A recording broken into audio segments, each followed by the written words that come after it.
How's New York treating you? It's all right. Same old, you know. How'd the audition go? The what? Didn't you audition for Dracula last week? Oh, actually, I forgot about it. You forgot? But you wouldn't stop talking about it. I thought you really wanted to be in that production. Yeah, well, I've got a lot going on. Things have been kind of crazy up here. Eric, that's not like you. You even moved all the way up there just so you could be in shows. I couldn't imagine you forgetting about such an important audition. Eric? Are you there? Yeah, I'm here. Listen, I'm going to go out of town for a while. I'm going up to Boston. I don't know how long I'll be gone. I just wanted to let you know. What are you going to Boston for? I can't really say. I just wanted to let you know so you didn't worry about me. I'll let you know when I'm back. I love you. Eric? Did something happen? Goodbye. Up until now, there's one question I've failed to ask myself. What would I do once I found my answers? Go home? Back to trying to become an actor? Trying to become rich and famous? Compared to this world, even that dream is so mundane. No, all I can think of now is my path before me. I know more about the objects than ever, more than most other humans could ever wrap their minds around. It would be a sin to let that knowledge go to waste. Alan's apartment is in a large complex with a garden out back, each apartment with a balcony. Night has fallen once again, and the ground is still covered in snow from the recent snowstorm. At a determined pace, I entered the complex and march up to his door. Soon after I knock, the door cracks open and a puff of cigarette smoke rolls against my face. The man glaring at me has a scraggly beard and is puffing on a cigarette. He looks like a convict. He's at least 10 years older than the librarian. Are they really colleagues? You gonna tell me what you want, or shall I close the door? He growls at me. The librarian gave me your address. He rolls his eyes a little. Oh, you must be Eric. He pulls open the door for me and retreats into his living room, slumping on his couch. The TV isn't set on anything, only showing static, yet he stares at it intently. So, you know the librarian? I start. Duh. He drawls, eyes still locked on the TV. Wish I didn't. He's a prick. Is that so? He sits in his room researching the objects. Gave up the only object he's ever had. Is too afraid to go after any more. What do you think Seekers hate him so much? Patiently, I decide to get the subject at hand. I'm looking for the pendulum. He gives me an odd look out the corner of his eye, tapping his cigarette into the ashtray. If you were to get the pendulum, what would you do with it? The $1 million question. He doesn't understand what I know, just what questions I'm after. So even if I were to tell him, he wouldn't understand. I just stare at him blankly. You want it that badly? He says. You know as well as I do how special an object is. He reaches into his front pocket and draws something out. What dangles from a thin silver chain in his fingers is a clear, icicle-shaped point, sparkling like a diamond. As he holds it, it hangs unusually still in the air. Then he suddenly withdraws it, a hostile look on his face. Only then do I realize that I had been extending my hand toward it. Had I been doing this unconsciously? Awkwardly, I lower my hand. Glaring at me, he puts it back in his shirt pocket. I can see that look in your eyes. What did you learn from the holder you met? Again, there's no answers I can give. Not until I've reached the pendulum and met Snow White.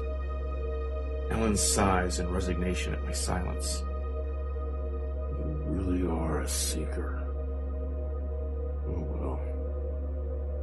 So, what do you think she is? He asks, relaxing slightly. Snow White. I don't know, I finally say. She might be a seeker, but what else could she be? A holder, maybe. A bitter smile stretches across my face. Isn't the whole point of holders that they just stay put and hold? He gives me a sigh in response. Everyone thinks holders and seekers are so different, but they really aren't. Holders are just seekers who gave into the addiction. You could say they're almost human. I'm silent for a long time, mulling over his words. Everything he said made perfect sense, and everything was what I'd already come to realize on my own after retrieving my object. There was no more use philosophizing about this, only finding answers. So I draw the librarian's paper out of my pocket. What's that? He asks, eyeing it curiously. The instructions used to get the pendulum. I got them from the librarian. Let's have a look at it, shall we? I opened the paper and spread it out on the table before us. In any city, in any country, go to any residential alleyway or street in a metropolis. Wait for as long as necessary without moving, and if you've come to the right place, the white woman will approach you. Ask her if she's the holder of Deliverance, and she will answer, before leading you out of the street and into the dark river. If you do not break just from the chill of the water, you must ask 3 questions. Why does the snow fall? Why does the river run? And why does the pendulum swing? Each question she will answer, the last in horrifying detail. If you last through the story, she will give you a pendulum.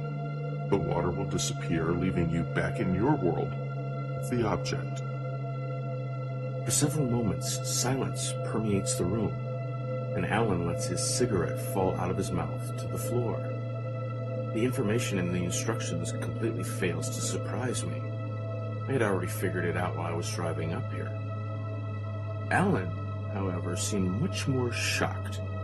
He suddenly rises from the couch, scooping his car keys into his pocket. He starts to move towards the door, and I quickly rise to call to him. "Hey, where are you going?" I say. He turns to me with an annoyed look on his face. What do you think? It's bad enough that she's following me, but she's its holder. I need to get out of here. He moves back towards the door, but I call out once again, "Wait!" He sighs and turns back around again, glaring at me. I'm unexpectedly anxious.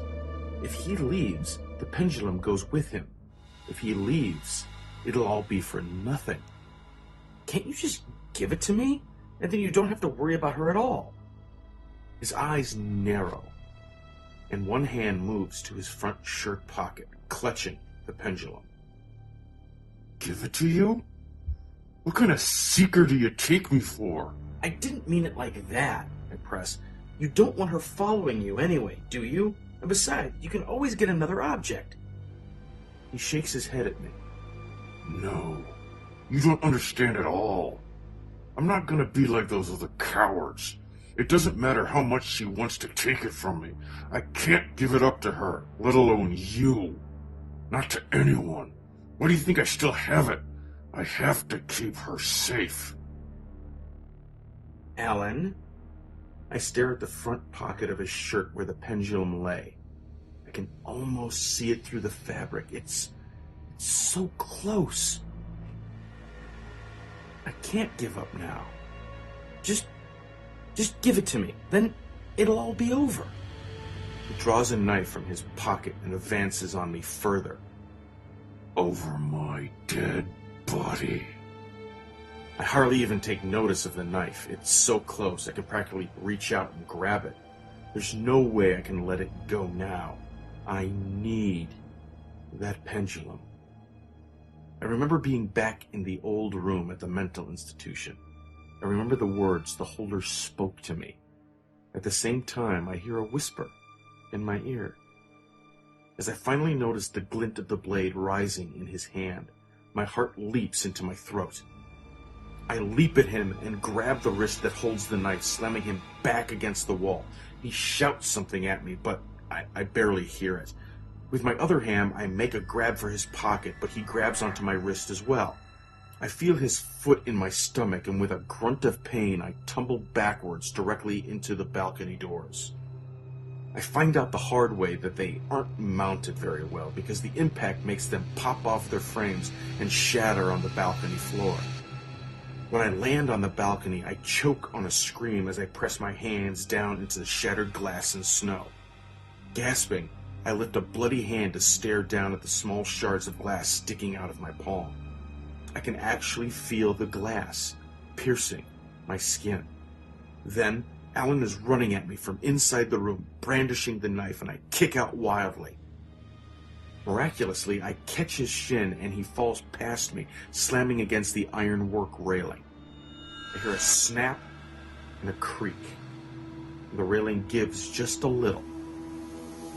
Now's my chance. I leap to my feet and, ignoring my injuries, I grab his wrist again, as well as his neck, pinning him to the railing. The glass gets pushed further into my palms, but I press down to keep him from moving. He growls and latches onto the hand around his neck, but the railing creaks and gives a little more. I don't care what you do, he chokes out.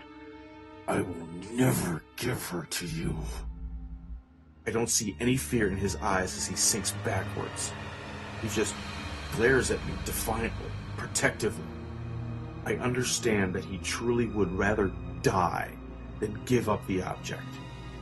So, I put more weight down on him, practically feeling the bolts on the railing give one by one.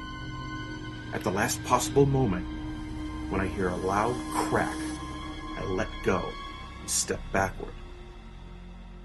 I watch Alan Dahl fall backward over the broken railing, 5 stories to the ground.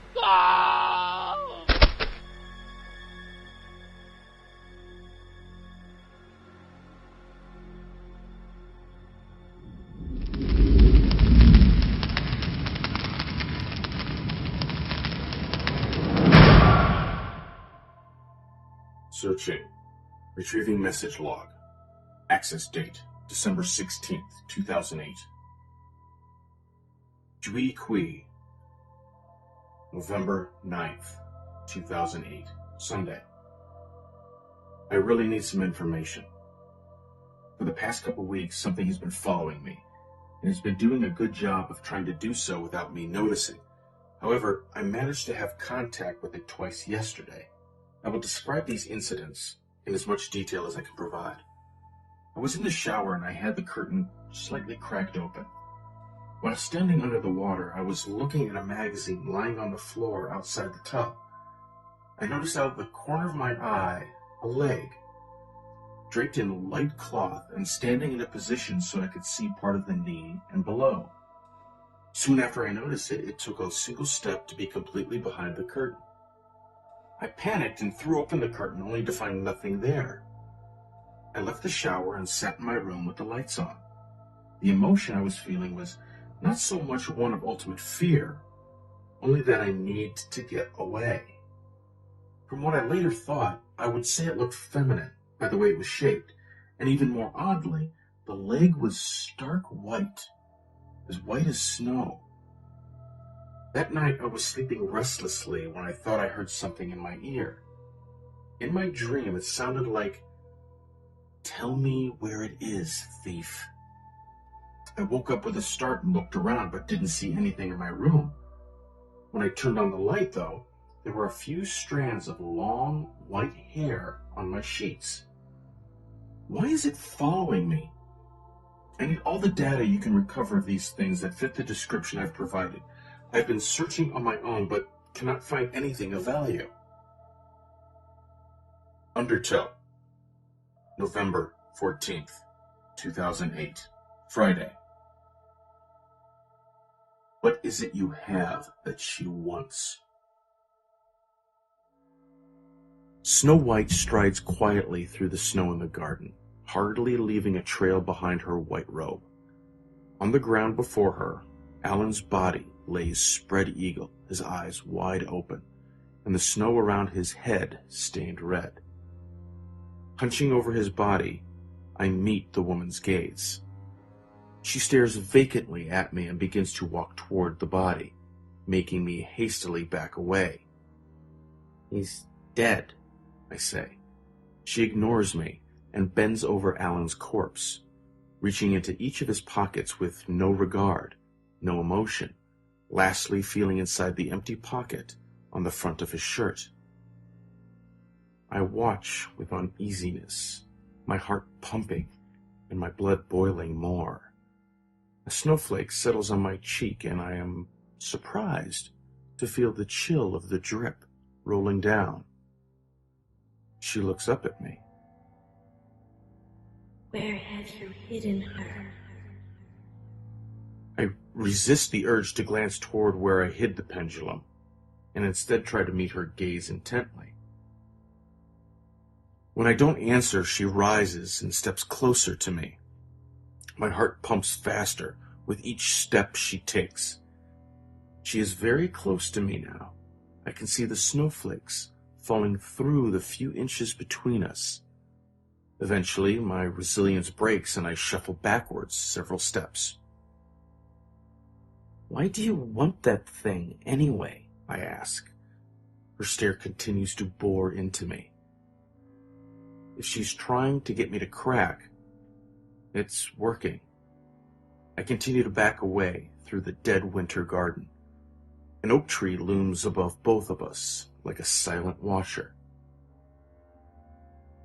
I know what you are. You're its holder. That's why you're after it. I figured it all out. A seeker got it from you and you want it back. It makes sense, I suppose. But what will happen to you when you get it back? No answer. Will you go back to living in your world and guard it forever and ever? What's the use in that? Is that how you want to live? I can see her eyes narrow very slightly. But now that I've started, I can't stop. Okay, I understand that I don't know everything about holders and seekers and objects. I'm naive and foolish and all that. So what? Maybe it takes a fool to see that what you're doing isn't going to help you. I know that the object is eating away at you. I knew why she had to be after the pendulum. She's been driven into a seeker once again, and she would stop at nothing. Seekers would stop at nothing to get what they're after, not even murder. A drip of blood falls from my finger onto the snow below, staining it red. The blood from my hands leaves a trail across the ground, which leads all the way to the body of Alan, still lying in an ugly heap. This was a man that clung to the object to his dying breath, that died by my hands. I feel a frog welling up in my throat and my eyes beginning to water. Where did it all go wrong? This isn't something I would have done. I fall to my knees in the snow, staring down at the corpse. What would my parents say?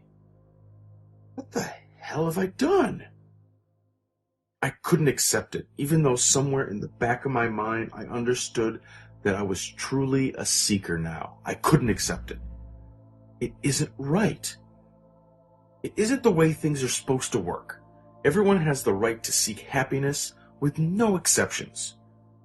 This is what I've always believed. That's why I tried so hard to become an actor. I had dreams. This isn't why I've been on this journey, and I didn't come all this way to throw my dreams away. I understand. My eyes drift to the snowy ground. I understand why you've come all this way. But it shouldn't be like this. You should have a life without objects and holders and seekers. No one deserves this hell. You need to be free. I beg you. I don't care if it makes you hate me, but let me have the pendulum so you don't need it anymore. A clump of snow resting on the tree's branches slips off and falls to the ground in a soft thump. It leaves a trail behind it that sparkles innocently in the air. I can hear Snow White beginning to move now, towards me. I cannot raise my eyes to look at her. It's too late for me, but I can still save you. I understand your pain. You understand nothing. I look up in time to see her fingers wrapping around my throat like a vice.